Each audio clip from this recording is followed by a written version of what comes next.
Hypertension. Trust is like blood pressure. It's silent, vital to good health, and if abused, it can be deadly.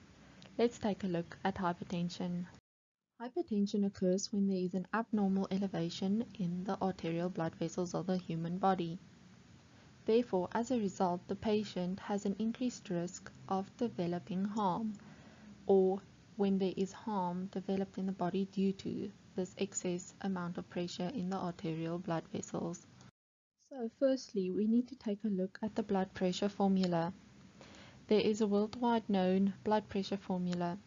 Blood pressure is equal to cardiac output, or CO as we will be abbreviating it, times by peripheral vascular resistance, PVR as abbreviated. It is important to understand that cardiac output also has an equation. This equation is heart rate times by stroke volume. And take note that stroke volume is normally 70 milliliters at rest. Cardiac output and peripheral vascular resistance can each be associated with a value in the blood pressure measurement. Remember, there is a systolic blood pressure, or SBP, which is the top number, and a diastolic blood pressure, or DBP, which is the bottom number. For example, hypertension is usually classified if there are repeated blood pressure measurements of above 140/90 millimeters per mercury. 140 is therefore the top number, in other words the systolic blood pressure, and 90 is the bottom number, in other words the diastolic blood pressure.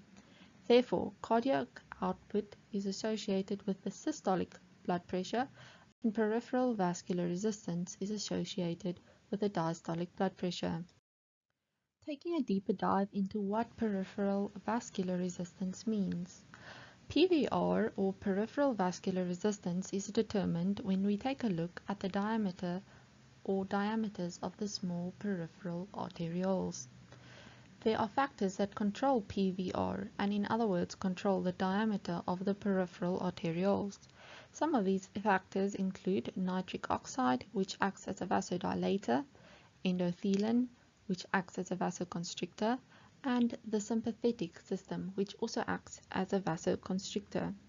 Remember, angiotensin II can also act as a vasoconstrictor, and there may also be local myogenic factors that play a role in the PVR determinants.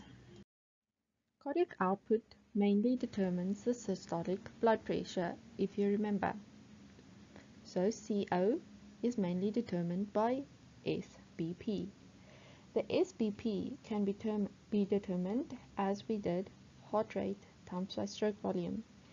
We must remember that there can be cushioning or dampening of the elastic arteries, especially the large arteries, that may have an effect on the cardiac output as well.